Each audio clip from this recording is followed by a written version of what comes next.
हर हर महादेव, जय श्री महाकाल। आइए दोस्त, जो भी मेरे सब्सक्राइबर हैं, फॉलोअर्स हैं, उनके लिए आज मैं नया वीडियो लेकर आया हूँ। इससे पहले 2-3 वीडियो में मैं बता चुका हूँ कि ध्यान करने से पहले, साधना करने से पहले या फिर मंत्र जप करने से पहले हमें क्या करना चाहिए। तो ये आपको जो देखते हैं कंटिन्यू हमारा वीडियो उनको पता होगा, जो नए हैं उनके लिए फिर भी मैं थोड़ा सा बता दे रहा हूँ। सबसे पहले आसन सिद्धि। कोई भी जब ध्यान साधना के लिए सबसे पहले आसन सिद्धि, सबसे पहले आसन सिद्धि होने के बाद योग आसन का अभ्यास, योग का अभ्यास, योग आसन का अभ्यास, ये 2 कंप्लीट हो जाने के पश्चात फिर ध्यान साधना या फिर माला जप। तो ध्यान कैसे करना है, साधना कैसे करना है, ये बहुतों को पता होगा।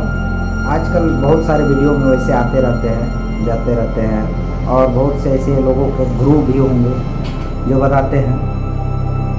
लेकिन इन सबको छोड़कर माला से, माला जप, भगवान शिव हो या किसी भी देवी देवता को माला जप से सिद्ध करना या फिर उनका नाम जपना और किसी भी तरह का सिद्धि प्राप्त करना। तो ये दोनों को छोड़कर, ध्यान और साधना को छोड़कर, ये माला जप की ओर हम बढ़ते हैं। माला बहुत से प्रकार के होते हैं, सभी देवताओं के लिए, सभी भगवान के लिए अलग अलग कैटेगरी का माला होता है। स्पष्ट रूप से तो मैं भगवान भोलेनाथ का ही बताता हूँ। तो भगवान भोलेनाथ को जपने के लिए, माला से जपने के लिए रुद्राक्ष की माला सबसे उत्तम होती है। रुद्राक्ष की माला सबसे उत्तम होती है, और पंचमुखी रुद्राक्ष की माला थोड़ा सस्ते में भी आती है और बढ़िया भी होता है। तो पंचमुखी रुद्राक्ष की माला 108 दाने का ले ले, उसे पंचगव्य से स्नान कराएं, भगवान भोलेनाथ के मंदिर में जाएं, भगवान भोलेनाथ को अर्पित करें और फिर वहाँ से उठाएं और भगवान भोलेनाथ से प्रार्थना करें कि हे प्रभु, जो हैं आप ही हैं, आप ही को देखकर, आप ही को सुनकर, आप ही को भजने का प्रयास मैं कर रहा हूँ। आप ही के मंत्रों का मैं इस माला से जाप करने का प्रयास कर रहा हूँ। किसी तरह की गलती हो तो क्षमा कीजिएगा, माफ़ कीजिएगा, आप जो हैं आप ही हैं। ये बोल करके वहाँ से माला उठा करके जैसा कि मैंने बताया, एक निश्चित समय देखें, निश्चित समय देखें, निश्चित जगह देखें जहाँ पर बैठ करके आप जप कर सकते हैं। पहला हो गया आसन सिद्धि, दूसरा हो गया योगासन, योगासन का प्रयास, योगा का प्रयास, तीसरा हो गया ध्यान, चौथा हो गया साधना। तो ध्यान और साधना में मुख्य भूमिका आसन का होता है, और आपका चित्त, मन और वचन का होता है, चित्त, मन, वचन का होता है। तो साधना शुरू करने से पहले इन सब चीज़ों का विशेष ध्यान रखना है कि आसन को सिद्ध कर लेना है, अपने आप को हमेशा स्वच्छ बनाए रखना है, समय सीमा निर्धारित कर लेना है, कब हमें बैठना है, कब हमें साधना करना है, ध्यान करना है। तो मेरे हिसाब से ध्यान के साथ साथ अगर माला जप भी हो जाए तो बहुत बेटर होता है, उत्तम होता है। माला जप भी हो जाए तो उत्तम होता है। तो वही कुछ वैसा समय होता है, कुछ ऐसा योग होता है, जिस योग में, उदाहरण के लिए, जैसे अगर हमें माला से जप करना है तो माला को सिद्ध करने के लिए भाई माला को भी सिद्ध करना होता है। हालांकि रुद्राक्ष की माला पहले से जागृत होता है, लेकिन उसमें कुछ अशुद्धियाँ होती हैं, उनको शुद्ध करने के लिए कुछ वैसा विशेष समय देखा जाता है। जैसे पूर्णिमा का दिन हो गया, अमावस्या का दिन हो गया, कार्तिक नक्षत्र हो गया, और इन सब चीज़ों का ध्यान थोड़ा सा रखना होता है। उसके बाद माला की शुद्धि करने के बाद, जागृत करने के पश्चात आप फिर माला से जप कर सकते हैं। तो भगवान भोलेनाथ का माला, जैसे कि पिछला वीडियो में मैंने बताया था, नमः शिवाय का जप करना है। तो नमः शिवाय का जप कीजिएगा।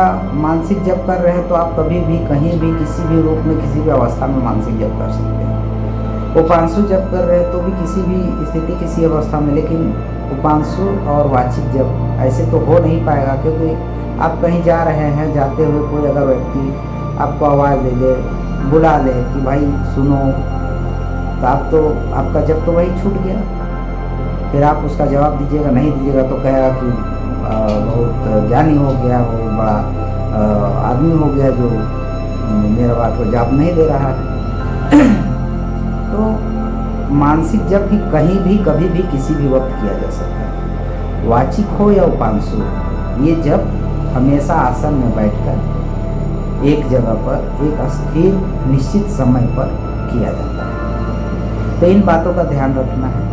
और पिछला वीडियो में जैसे मैंने बताया था कि ओम का जप नहीं करना है, नमः शिवाय का जप करना है, नमः शिवाय का जप करना है।